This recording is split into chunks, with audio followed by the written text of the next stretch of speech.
Voilà donc Mbalma Facebook Jama assalamu alaikum Mbalma ke Idriss Martinez Konipo comme d'habitude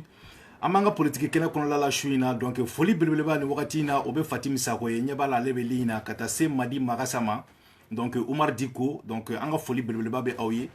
shuina nyo de fo onyena ansegina kana anga politique kena kono la amena kuma jumende kan oye enseignant ka grève ko nyi adogoni temo ko shila ka foko ni kleflani na Mali paralysé lendo ni oye anga kalanko tasirai donc au hukum kon la moko chama ye approché ko ambe ka kuma fen chama kan ko me ko Mali kalanko kante kan damaga ola donc antse kana ansigite ka kuma an kun fe ka soro anni atiku yera tuma nyogon soro au hukum kon la anyanga chesiri ke ka se ku ka porte parole soro na be fo muma ku ka kuma lasela donc bamanon ko men dans o men tigilay antena se ka foi fo ka teme olu yere kan o ka revendication e muyo olu le ba don munela ube kenema olu le bo don munela u banendo donima olu le bo don donc antena se ka foi fo ka teme olu kan o la bamanan ko ni pan ka soro kotigi ma pan ni ma farati ilaban ina panko flake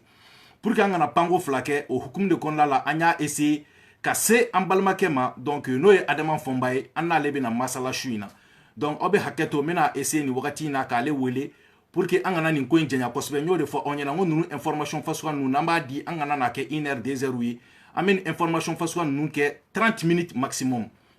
donc ni wakati na ambe a essayer 600 ka ambalmake wele nan sera ka le soro obe tolina donc folibe Oussama Tebat fene voilà kata se Sadio Dambele ma ani Demba Jabira oh grand Demba ko be chogodi voilà donc ambalma ke bina essayer ka do kene kono 600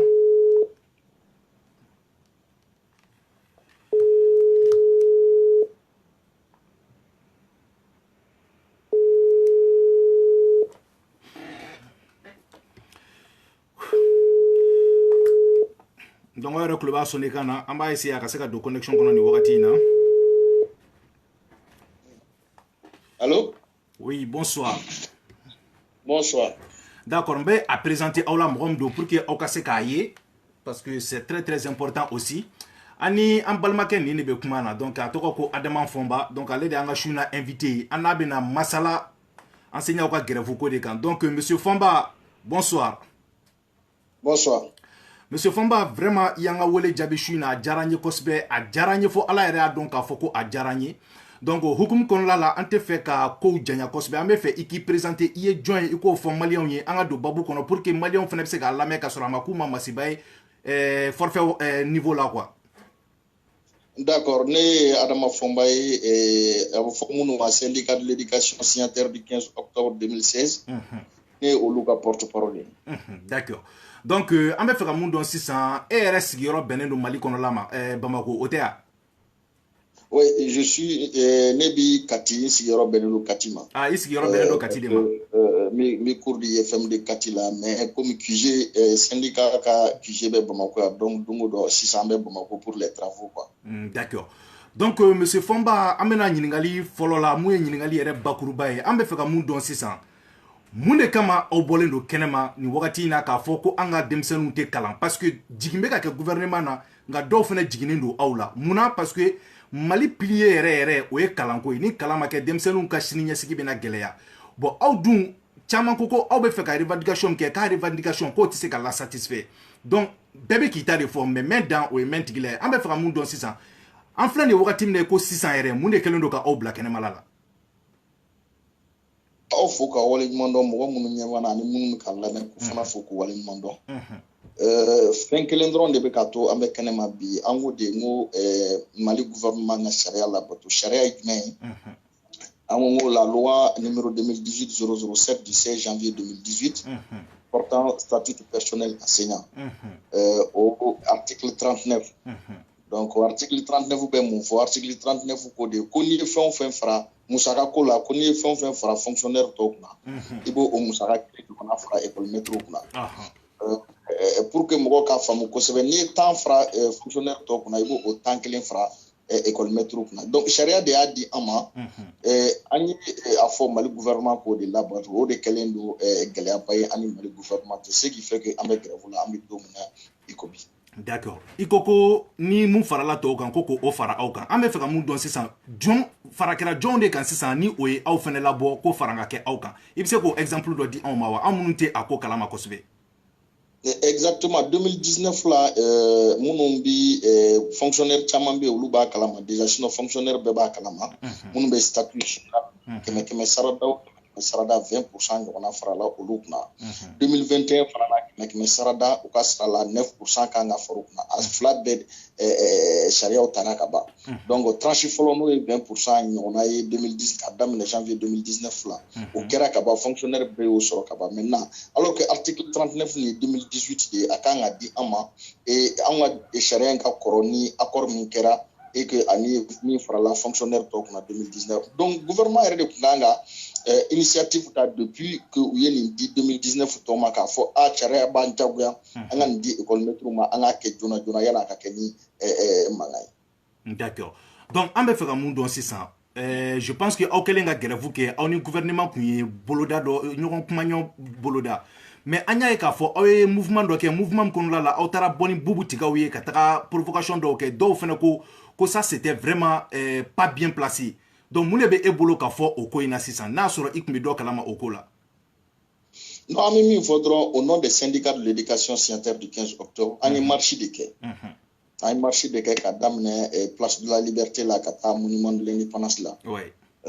k'an to marche la dɔ nana ni bugutigɛ ye anw de y'a bugutigɛ wele nana ni bugutigɛ ye marche kɛyɔrɔ la non an kun bɛ marche la marchekɛla dɔ de donna ni bugutigɛ ye k'an to marche la donc o image de taara bɔ bɛɛ y'i ta fɔ bɛɛ y'i ta fɔ mais an bɛ min fɔ dɔrɔn k'a fɔ mɔgɔw ye an ka marche kun dɔnnen don marche kun min na o dɔnnen don donc n'an bɛ fɛ ka min fɔ fana an b'o fɔ k'a sɔrɔ a ma kɛ ni ko wɛrɛ ye donc k'a fɔ ko nous combattons aujourd'hui k'a fɔ ko an bɛ x ou bien y non an t'o la an ko de dɔrɔn sariya ko min ka di an ma sariya ko d'an ma parce que vous savez aujourd'hui mɔgɔw bɛ ka fɛn wɛrɛw de ɲini nin ko kɔnɔna na k'a essayer k'a k'u bɛ jalaki yɔrɔ ɲini mɛtiriw la non parce que jamana o jamana bɛ yen nɔ surtout dans un pays démocratique n'a fɔra ko jamana ɲɛmɔgɔw yɛrɛ tɛ se sariya bato ka gɛlɛn olu ma an bɛ jamana sugu jumɛn kɔnɔ parce que pour que les gens comprennent que au-delà de l'aspect financier ko dɔ de bɛ yen nin ko la o de ye sariya labato ye sariya ka kan ka labato de parce que ni faamaw ma sariya labato u bɛna fɔ jɔn de ka sariya labato et ni mɔgɔ si ma sariya labato u bɛ fɛ ka Mali kɛ jamana sugu jumɛn ye donc vraiment là il faut que mɔgɔw k'o fara u ka lecture kan. D'accord. Donc an bɛ fɛ ka mun dɔn sisan nin ye aw wagati joli de aw bɛ kɛnɛma sisan. Donc depuis novembre an bɛ kɛnɛma an ye grève an ye préavis fɔlɔ bila novembre wagati an ye 10 jours fɔlɔ kɛ an ye observer o bɔlen an ye 15 jours kɛ 14 jours plutôt o bɔlen maintenant an bɛ 20 jours la sisan nɔ o daminɛna lundi jan tɛmɛnen o bɛ ban le 13 de ce mois donc an bɛ k'o de observer sisan nɔ. D'accord monsieur Fɔnba ni ne e ka kuma faamuya ko depuis novembre décembre janvier février an bɛ mars la sisan kalo 5 kɛlen kɛnɛmala la aw bɛna se ka mun cours de di denmisɛnninw ma ko ka se ka ɲina année sauver tuguni ou bien ɲina ye année blanche de ye wa. Non an y'o de fɔ bɛɛ ye ni année blanche bɛ yen ou bien ni année mana kɛ cogo cogo min ye o ye gouvernement de ka année ye parce que bi anw fɛ sariya labato kan ka kɛ diyagoya de ye bɛɛ ma parce que il faut que mɔgɔw k'a faamu fana k'a fɔ ko an ma taa grève la ten parce que ça c'est des explications que mɔgɔw ka o faamu kosɛbɛ jamana dɔw la aw yɛrɛ bɛ Europe jamanaw na jamana dɔw la i b'a ye k'a fɔ kalanko hukumu kɔnɔna na syndicats ni gouvernement bɛ baara kɛ vacances de kɔnɔna na ni ko bɛ yen nɔ pour éviter des perturbations pendant l'année scolaire ɲinan an y'o de kɛ pendant les vacances an ye société civile organisation caman bɛ yen nɔ an y'u wele an bɛ minnu dɔn an y'olu wele ka na maison de l'ancien na k'a f'u ye ni problème bɛ yen nɔ gouvernement tɛ ka fɛɛrɛ foyi tigɛ pour k'a appliquer ka tila ka tous les regroupements des partis politiques sans exception minnu bɛ je dis bien les regroupements des partis politiques u wele ka na maison de l'ancien na Bamako yan nɔ u wele ka kuma ɲɛf'u ye min bɛ se min na u k'u kɛ yanni école ka taa pour que nin ko kana kɛ bɔli ye ɲinan. Donc, école Tara, on a observé. Et aussi, même Poubou Sissé, nous, on a rencontré Poubou Sissé le 4 octobre. Le 4 octobre, à la c'était un vendredi. Et on a eu de la Poubou Sissé, vraiment, école maître ou Audjobala. Et gouvernement Ben, Nicolas Ben, Yannis en 2019 ou Kapa. On a avec un Tchogodi. Quand on a la commission aussi pour que vraiment, on a dit, on a aussi au coffre. Le président de la République, Ibrahim Boubacar Keïta, on a fêté ensemble cette année, le 5 octobre, c'est-à-dire la journée mondiale de l'enseignant. Dans son discours, ni discours, il a instruit au Premier ministre qu'a fait qu'en l'année Beswati. On devait le bana 2019 ou bana, en 2019 bulletin là-bas, c'est-à-dire que le bulletin du mois de décembre, on sera qu'a fait qu'il faut y marquer, faire faut y faire un matériel pour qu'on ait un hacker sur. Donc on y a coupé de que, voici qu'on en a. Ani école talent qu'on fait et aussi rencontre qu'on fait dans la on dit qu'on fait par le Premier ministre et même instruction dit qu'on fait président de la République à faut qu'on est mal là bateau. Donc on fait bien et aussi en quelque sorte vous savez comment dans le quoi ça veut dire que le gouvernement de Joko ko warte ko parce que warte ko on me gamine ko warte on a fouillé on t'a fait une charia de a dit ama charia min dama dans un pays là il charia là bateau wajibi connaît si un pays démocratique et surtout na sur mon bi jamana marasi c'est des républicains amanga ke gelayo donc ko warte on non o tise ka foko warte parce que 2019 ayo war bommi ka di to bema alors que akuma don fana ko depuis 2018 ni loi be non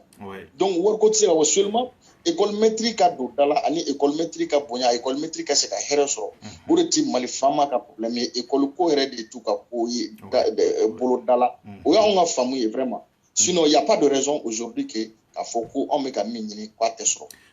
D'accord. Kuma la surunya anya bala ka foko bubu ko aukas awe grevum ke kabina tike ka bo aukas sarala. Donc o yoro la munde bi bolo ka fo yoro la 600. Non, même bolo ka fodron, c'est-à-dire que amba fo premier ministre a ka s'appeler parce que jamana te mo shi kelentaye jamana sharia fana tise ka ke propriété privée mo do bolo ni sharia mi jaibo la bato ni ja ito o la bato ka fo fana ko jamana nafulo mo shi kelentate ale tate anana ka toya abeta ka toya an shitate donc akanga dibe de ma mi na kaka donc au débat diranta ka fodron ou mo gote mali kalanko la parce que mo metro bi ka faranyo nga bi ka foko ka sharia la o lege ako sharia la bato amta sharia wora de la bato effectivement sharia de ba ko ni tra grève la mais on be kele mina nyina on de ka sharia do de la bato o sharia man la bato adesele no ko ke et aussi amta ko amta sharia wora la bato kuma na be jimana skud men ngono mo skud men ba na on ma yere nyina effectivement o ko. D'accord. O temene ko fe ka boye anya e ka fo ku be fe ka enseignant kura o recruter ka o remplacer. Donc aw jorolente ka fo sisan ko ni aw banaka do u kana aw remplacer ni vacataire yu o joroti aw la de. Non o jorotana parce que on va don bi ka fo ameka baraminke munu aw ngoku na ni munu yo okola c'est-à-dire volontaire munu yo okola o volontaire ku bo olu bo IFM c'est-à-dire que les écoles de formation olu chama de bi olu bana o ma parce que olu ba don afo kulu mata école de formation nuna pour être des palliatifs olu dara de carrière que olu ya famu ka fo on be kele mina on be ka kele école maître ka carrière se ka nyechu mina et donc olu chama ma son atra donc o tagale ne do dron ko petit ko ni des foutu ko olu cheko kana olu ka volontaire donc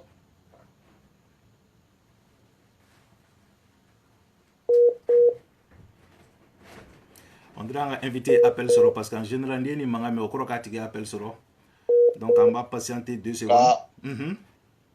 Ouais, o ba dira na munu bi jamana kuna bi o jamana kalanko tu bolo bala comment cela veut dire que munu de futigo ni betetigo ni kaputigo ko na kalanke donc vous voyez mais adjoro tana fo tana o ba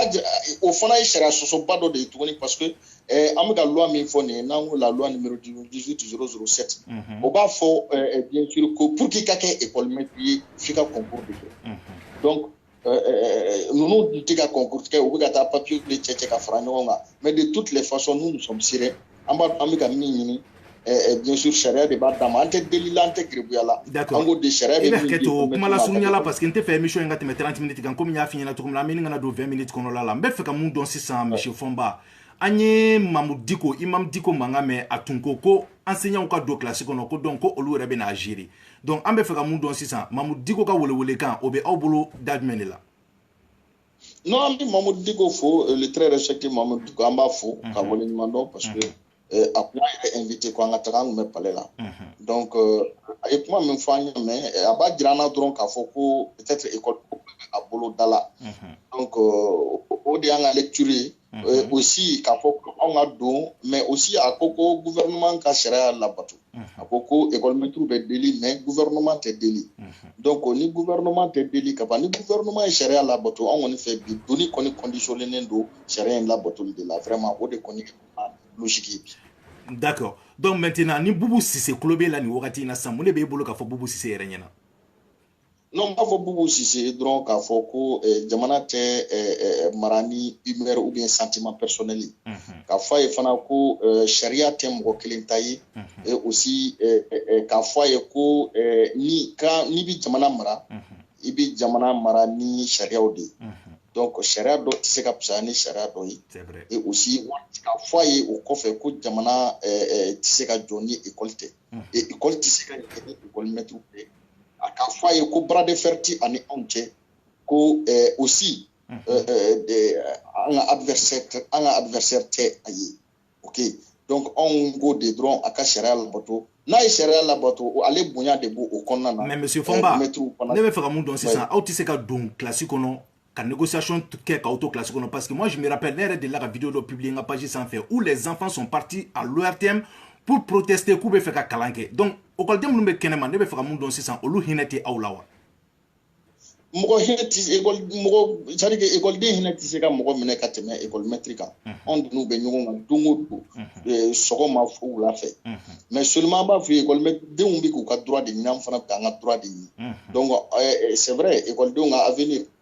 mais aussi il faut que école de on a famu bi fana ko ameka la nyini minke o fana de ba to bara bi se ambe bara mina bara mbi ke kanyi parce que il suffit pas que dimsenu ngata école fana na.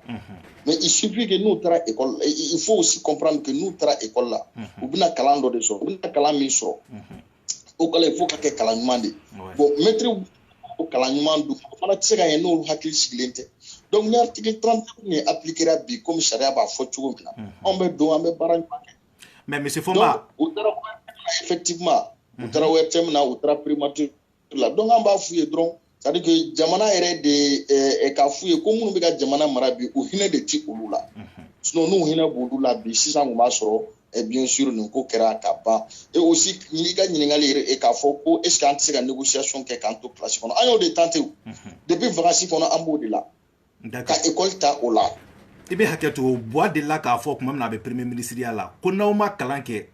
aw fantandenw ko an denw bɛ taa kalan kɛ wa u bɛ tila ka na aw mara yan nɔ an filɛ ni o wagati de la u denw taara kalan kɛ Canadaw la u sigilen filɛ ni ka na anw mara u bɛ député bulon kɔnɔ u bɛ ka président ɲini mais anw fantanw parce que aw enseignants ye fantanw ye anw écoledenw ye fantanw ye donc ni olu tɛ ka branché parce que olu denw bɛ extérieur de la kalan na est ce que anw fantanw tɛ k'a kɛ an yɛrɛ dama de fana la ninnu la wa parce que ni aw y'aw ban ka don n'olu ma sɔn donc an fantanw ka année bɛna kɛ blanchi ye donc an n'o bɛna perturber ɲɔgɔn kan écoledenw tɛna kalan est-ce que d'une part aussi a te ka kɛ an fantanw de la an de tɛ k'a kɛ anw yɛrɛ la wa parce que olu les retombées a tɛ se olu ma quoi dommage collatéral tɛ se olu ma a bɛ se anw de ma an minnu ye fantanw ye ɲɔgɔn kan yan nɔ mun de b'i bolo ka fɔ o ko la. Non, m'a faudra il sait qu'il y a war soro qui dem black à tra kofé mais cela ne veut pas dire que aussi que idée le que premier bien la tkela. Donc c'est un peu ça parce que Ali Boubou Cissé est lettre de 76 ans non. Il est docteur c'est bourreau de faute. Bourreau de faute. Donc il est docteur, il est premier ministre n'a froko lettre qui ka fo au lettre fana et d'ailleurs il est premier ministre de l'économie et des finances. Bon, il b'a kalama k'a fɔ kɔni ko docteur Boubou ninnu ni ministre ninnu ni fɛn ninnu ka lettre conseil de b'u bolo minnu b'a sɛbɛn olu dan dɔrɔn ka kalan dɔrɔn ka tila k'a signer de a dɔw fana b'a kalan a la mais donc je suppose que olu yɔrɔ ninnu ne b'olu faamu quoi parce que en général olu yɛrɛ t'u sigi k'u b'a rédiger quoi mɔgɔw de b'u bolo minnu b'a sɛbɛn quoi. Effectivement on sait que mɔgɔ de b'u bolo minnu b'a sɛbɛn mais ni bɛ fɛn signer fana i b'a kalan. O ye tiɲɛ ye mɛnɛ. Donc n'i y'a kalan ni fana kalannen don kosɛbɛ i bɛ fɛnw y'a la i b'a fɔ k'u ka t'o bɔ a la o kana. O bɛ kɛ mɛnɛ. C'est un peu ça. Okay. Donc n'i y'a sɛbɛn ka ban o de ko hali erreur mun b'a la e yɛrɛ t'a dɔn k'o ye erreur ye. Donc c'est un peu ça. Donc o de hukumu kɔnɔna na fantandenw an fantandenw ani an fantanw fana an kan k'an bolo di ɲɔgɔn ma. Parce que aujourd'hui fɛn min ye sariya ko ye ni bɛɛ y'i sigi k'a lajɛ ko a bɛ école maîtres kun kan a bɛ écoledenw kun kan Boubou Cissé ni a ka mɔgɔw ka sariya sɔsɔ bi sinikɛnɛ ma turu bɛ se ka se maliyɛn bɛɛ lajɛlen ma. Donc ni turu sera bɛɛ ma don min na k'a fɔ ko sariya labato tɛ jamana kɔnɔ an ka jamana bɛna kɛ mun jamana sugu donc il faut que mɔgɔw k'o faamu. D'accord kuma la surunya la sisan vous êtes décidé jusqu'à quel point ka ni bras de fer tenu avec le gouvernement nene i famia tant que aw ni tɔw ka statut ma kɛ kelen ye i ye 10% min fɔ nin ye ni o ma lawaleya donc aw décidelen don k'a fɔ aw tɛ don classe kɔnɔ an maliyɛnw kan ka o de faamu nin wagati in na n'est-ce pas quand même pour le moment an kɔni an bɛ hukumu min kɔnɔna na an décidelen tɛ ka taa yɔrɔ si ni article 39 labatuli tɛ c'est-à-dire que 20% ɲɔgɔnna dira tɔw ma k'a daminɛ janvier 2019 la ani 9% min bɛna di tɔw ma k'a daminɛ janvier 2021 na vraiment an bɛ fɛ o sariya ka labato vraiment o de y'an ka laɲini ye n'o kɛra hali sinikɛnɛ bɛ don. D'accord ne bɛ aw encourager franchement dit parce que an y'a ye k'a fɔ ko Mali la ni mi miskili labɔ i ka kow tɛ jate an ye magistraw ta ye yan nɔ magistraw bɔra yan nɔ ka taa grève ni grève illimité la yan nɔ je pense que ɲɛ sɔrɔla olu ka ko la en tant que enseignant aw de kan ka denmisɛnninw kalan et je suppose quand même que ni fara kɛra tɔw ka sara kan fara kan ka kɛ aw fana ka sara kan donc nin wagati in na sisan ne yɛrɛ dabali bannen don maliyɛnw de la qui s'assoit passivement ka nin ko jate minɛ n'a sɔrɔ ko aw bɔra nin kan ka kɛ maliyɛn den bɛɛ de ka ko ye parce que buwaka kuma in de kan ka to maliyɛnw kunkolo la n'aw ma kalan kɛ an denw bɛ taa kalan kɛ ka na aw mara a wari dun a bɛ bɔ an de ka kɛsu la ka t'u denw kalan donc ni an tɛ ka se ka kalan kɛ vraiment il est temps que maliyɛnw ka wuli k'u ka hakɛ réclamer avec vous les enseignants. Là, je suis parfaitement d'accord avec vous. N'a sɔrɔ ni dɔ farala tɔw ta kan et que la loi dit que a kan ka fara o fana ta kan donc vous êtes parfaitement dans vos droits. Donc maintenant kumakan laban jumɛn de b'i bolo sisan k'a fɔ maliyɛnw ɲɛna ani gouvernement ɲɛna pour que an bɛ se ka émission in sɛmɛ quoi. Non ka d'abord ka aw fo ka waleɲuman dɔn maliyɛn min bɛ Mali kɔnɔ ani min bɛ Mali kɔ kan bɛɛ lajɛlen fo waleɲuman dɔn école maître fɛn fɛn fana min bɛ an lamɛnna nin wagati la min ɲɛ b'an na nin wagati la k'u fo k'u waleɲuman dɔn. Merci. D'abord k'a fɔ maliyɛnw ye ko nin kɛlɛ ko maliyɛn bɛɛ ka kɛlɛ de don parce que sariya ko mana don ko min na c'est à dire que an man k'an bolo sigi ka da kunna parce que ko a bɛ ta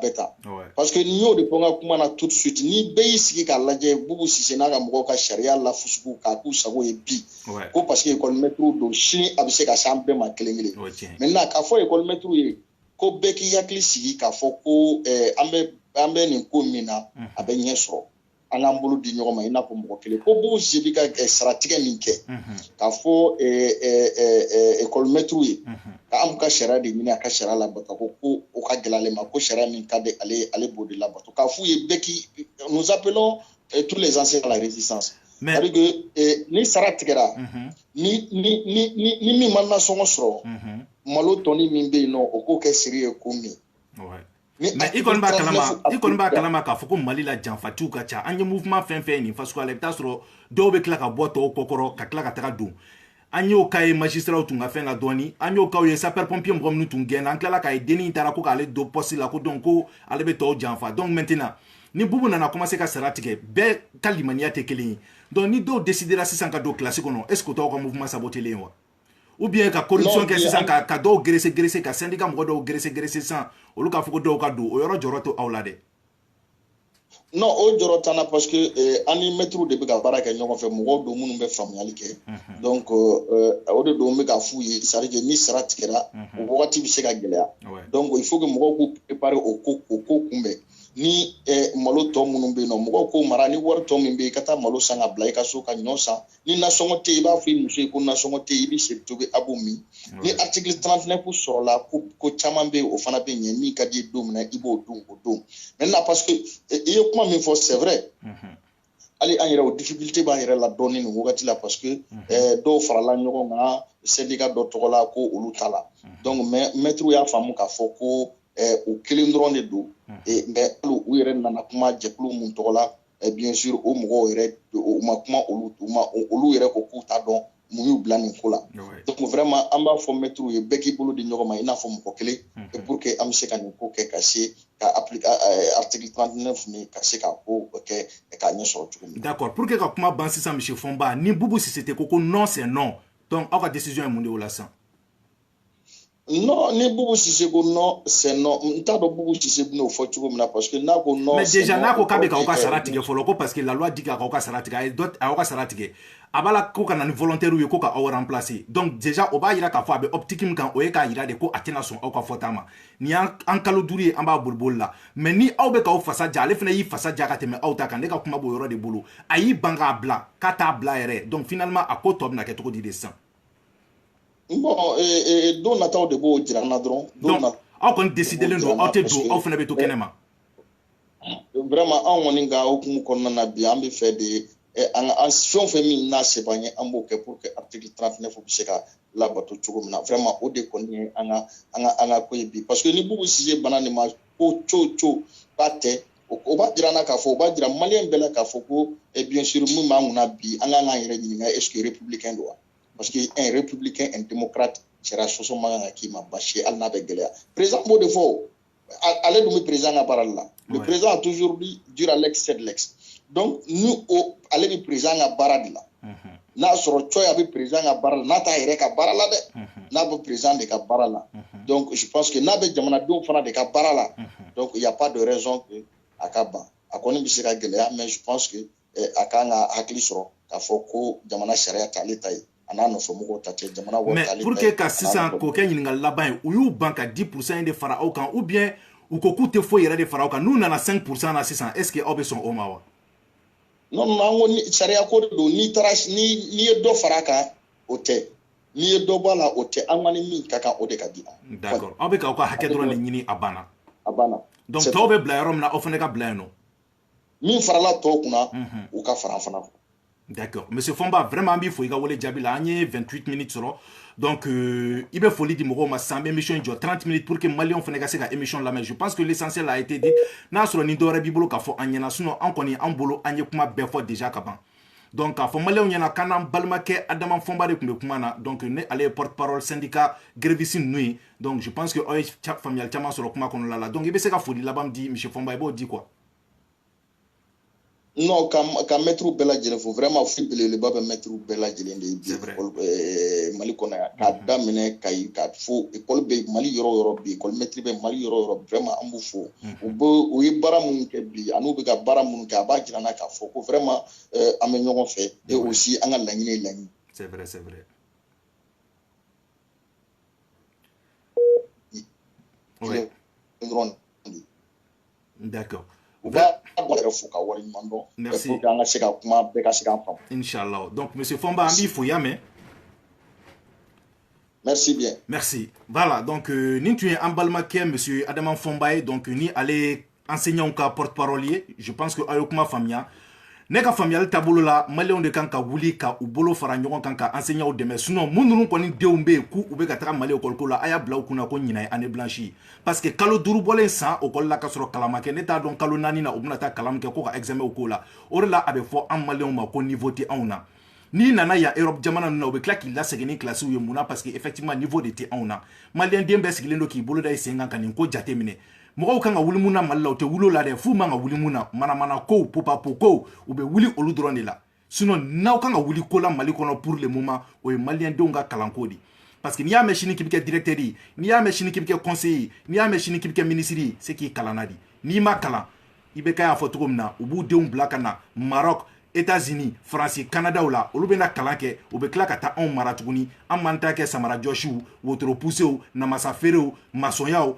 parantiyaw an ka baara ye o di donc ni fɛn b'aw bolo bi Mali kɔnɔ k'aw bɛna kɛlɛ kɛ fɔlɔ min na o ye nin ye o ni an ka Mali nord ko aw balimakɛ Idriss Martinez Konipo tun don ka se aw ka politique kɛnɛ la Mali kalanko an tun bɛ ka kuma o kan su in na donc aw salam alaikum.